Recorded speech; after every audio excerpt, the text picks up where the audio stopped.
ரீசனிங்ல இந்த model question கேட்டாங்களா எப்படி குயிக்கா சால்வ் பண்ணலாம் பார்க்கலாம். இந்த கொஸ்டின் பார்க்க தான் ரொம்ப பெரிய கொஸ்டின் தெரியுது. பட் ஆனால் கொஸ்டின் அண்டர்ஸ்டாண்ட் பண்ணிட்டா பார்த்தோன்னே குயிக்கா அந்த கொஸ்டின் சால்வ் பண்ணிடலாம். ஃபர்ஸ்ட் பாருங்க, கூற்றுகள்.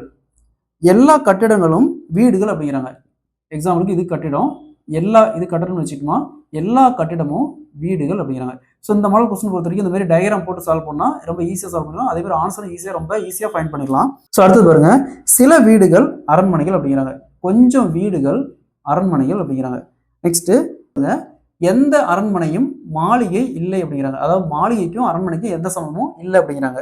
Next, conclusions. அதாவது இங்கிலீஷ்ல பார்த்தோம்னா கன்க்ளூஷன் சொல்லுவோம், தமிழ்ல முடிவுகள். ஃபர்ஸ்ட் பாருங்க, சில கட்டிடம் அரண்மனை அப்படிங்கிறாங்க. கட்டிடம் இங்க இருக்கு, அரண்மனை இங்க இருக்குது. ஃபர்ஸ்ட் இது வந்து ஃபர்ஸ்ட் முடிவு. நெக்ஸ்ட் மூணாவது பாருங்க, எந்த கட்டிடமும் அரண்மனை இல்லை அப்படிங்கிறாங்க. மூணாவது முடிவு பார்த்தோமா, எந்த கட்டிடமும் அரண்மனை இல்லை அப்படிங்கிறாங்க. ஸோ இந்த மாதிரி சில எந்த இந்த மாதிரி வந்துச்சுன்னா எய்தர், அதாவது ரெண்டுல எதை ஒன்று ஃபாலோ பண்ணும், எய்தர். ஓகேங்களா, ஒன்று இது இல்லைன்னா இது ஃபாலோ பண்ணும். ஓகேங்களா, இதை நோட் பண்ணி வச்சுக்கோங்க, அந்த பாயிண்ட் நோட் பண்ணி வச்சுக்கோங்க. அடுத்து ரெண்டாவது பாருங்க, சில மாளிகை வீடாக இல்லாமல் இருப்பதற்கு வாய்ப்பு இருக்குது அப்படிங்கிறாங்க.